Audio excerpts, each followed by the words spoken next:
All right, we're going to go over some very basic beginner bass guitar techniques. I'm playing currently a 5-string PD Grind, which is a great passive electric bass guitar if you're looking for an entry-level or intermediate passive bass guitar. I recommend this one a lot. PV is a very underrated bass company, I think. I owned a PV Cirrus, a custom shop for years. Great playing bass, and I fully liked it a lot. So good growl, good tone. Anyways, let's start off just with some very basic features of the guitar. These are called the tuners. This is what keeps your guitar in tune to lower and raise the pitch to be on point with where it's supposed to be. These are your pickups. These are what generate the tone for your bass guitar. This is the bridge. This is what with the strings are routed through. It provides the structure for the strings to lay onto the neck and the frets of the guitar. You also have your controls down here. They're going to control, depending on your guitar, they're going to control volume, they're going to control their tone. So this guitar has a pickup control for one pickup and a pickup control for the other pickup. So you can hear the difference in tone as you mix those together. These also have a tone control. You can tell if you roll them both down, very muted tone, roll them up. A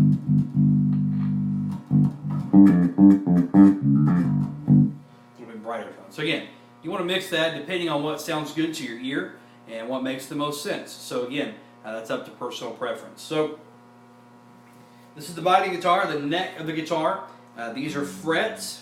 These metal pieces there are the frets, and that's what's going to differentiate your tone. Your first fret, second fret, third fret.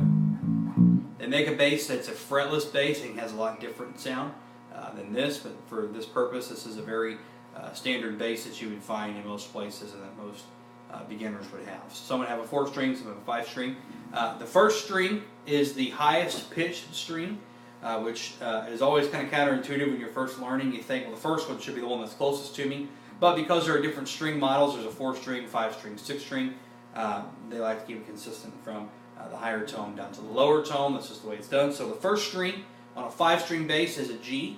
So you want to sound that. It's really important that you make sure you're in tune. G, first string. D, second string.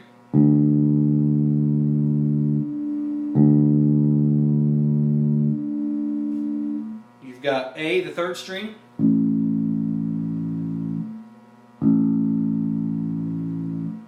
Your 4th string is E. And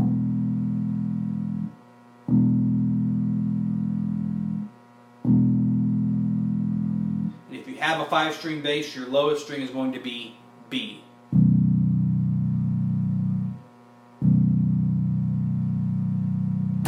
All those together are your bass guitar. The great thing about the bass is that it is all, to me at least, I've been playing since I was 13, so about 18 years, and it's all driven off of patterns. Your scales are very important, but the patterns in which you play are also extremely important to the bass. So the things I could probably, if I could impress a couple things on you as you're beginning, learn the fretboard. Know where, if you're playing in G, know where all the G's are. Know where every note could be that you could play and that you could hit, because as you're creating solos and you get more advanced, you want to make sure that you land in the right spot. It's also important to know your scales. So we know about the fretboard, and the second thing, it's important to know your scale. Just a very basic major scale is a very important part of bass playing. We go like this, and in the G chord, so you're on your 4th string, 3rd fret, it would start like this.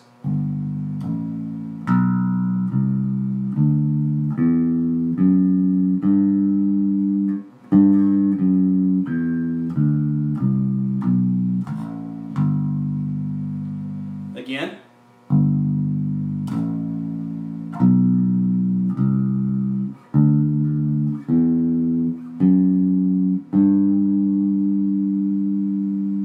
That's a G major scale. It follows the notes G, A, B, C, D, E, F sharp, G. The cool thing is about bass as I talked about patterns a minute ago, you can take this scale and say you want to learn an A flat scale. All you have to learn is that same pattern we just illustrated.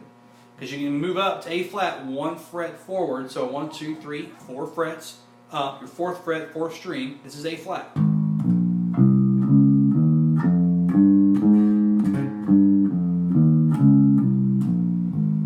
Notice how the pattern is exactly the same. If you can learn this pattern, in G, it's 3rd fret, 4th string, then it's 5th fret, 4th string. Then your next pattern is going to be your 2nd fret, 3rd string, then 3rd fret, then 5th fret. Now you're going back to the 2nd fret, 3rd string, 4th fret, and the 5th fret. These make up the 8 notes in a scale called an octave. Oct meaning obviously 8, just like octagon. That's what your scale would be. So it's important to know the pattern of your scales.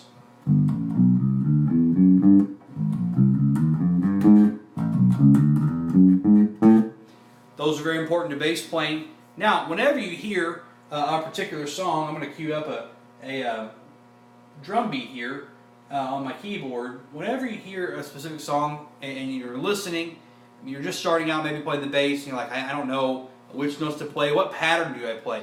One home pattern that I like to teach all students that I've taught down through the years, it's just the 1-5 pattern, because it's the first note in your scale and the 5th note in your scale.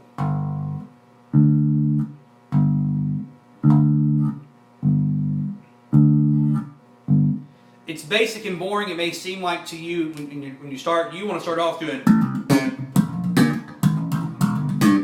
Everybody wants to play slap. Everybody wants to, do cool chording.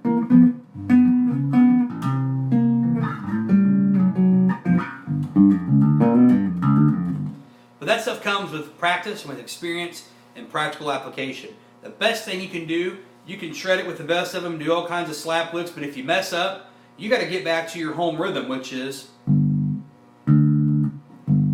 You also have to keep it simple as to not mess up your drummer, and which could mess up the rest of the band you're playing with. So the bass player plays a very important part. You're the timekeeper. You're the one that holds everything together. You're the glue. You keep the drummer on track. You keep the song in tempo. It's a very important place to be. And it's an exciting place to be. I love playing bass. It's so much fun to be able to be a part of the rhythm section, but also to drive the song, and then to be able to really put in some very tasteful licks in place where you can. So you say, okay, this pattern is great. It's just 1, 5, 1, 5, 1, 5, or 1, 5, 1, 5, that way. Both of those work, same notes. Right? So, the next thing you want to look at is, when do I play those notes? Okay, this is great. What do I do with it? Okay, so I'm going to start a drum beat. Let's slow it down just a little bit. Hear the kick and the snare. Kick, snare, kick, snare, kick, snare. 1, 2, 3, 4. 1, 2, 3, 4. 1, 2, 3, 4. Ideally, the bass player is playing his pattern, or her pattern, with the kick drum, or on the beats 1 and 3. 1 and 3, in that particular measure. That's the most common one you're going to find. So let's play it again.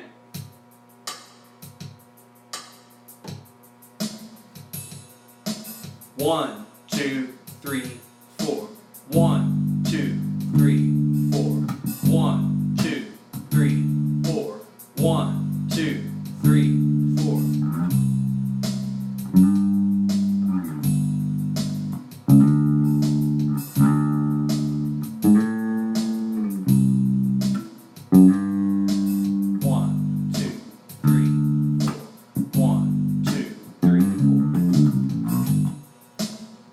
Again, it gives you a little bit of understanding of a little bit how music theory works for bass, and about how it works for keeping time and keeping rhythm. So, exercises I would say for a beginner to work on all throughout your time. When you're sitting around at home, when you're listening to music, when you're wanting to practice, get down and practice your scales. Get those down to where you can play them as smooth as you can. It's going to help your hand dexterity for your left hand, which will increase your ability to change chords. It's also going to help you learn your knowledge of where your notes are. So I have a chord chart that shows which notes go with what. When you're playing in G, what notes are in the G scale, what notes are in the A scale, the C scale. And I can send that to you if you'd like it. You can contact me at musicman4585@gmail.com. Just a very simple national number chart that I drew up a long time ago. But it's important. Sit around at home, listen to music, whatever you're listening to. Find the kick and the snare. The drums are there. Every drummer makes sure the drums are there. Even if you're not plugged in, just sit at home. Even if it's not the right key, who cares? Get that rhythm down. Because that internal clock is what's going to keep you, and it's going to push you forward as a bass player. Because some guys, they may say, man, they may not be able to do these licks, may not be able to go crazy, but they keep a great time. They keep the drummer on beat, and they're really tight. That's what you look for in a good bass player, and that's what anchors a great band. No matter what kind of music it is, a great bass player keeping great time is going to help out so much. So again, tune your guitar, be familiar with it. Work on your rhythm pattern. Work on your scales. Sit around at home. Don't even plug in. Get familiar with your instrument. Play it. Know it. Know what it feels like. Play every note. Play in every position you can. And then you will be on your way to becoming a very adept bass player. Are you going to be able to do this right off the bat?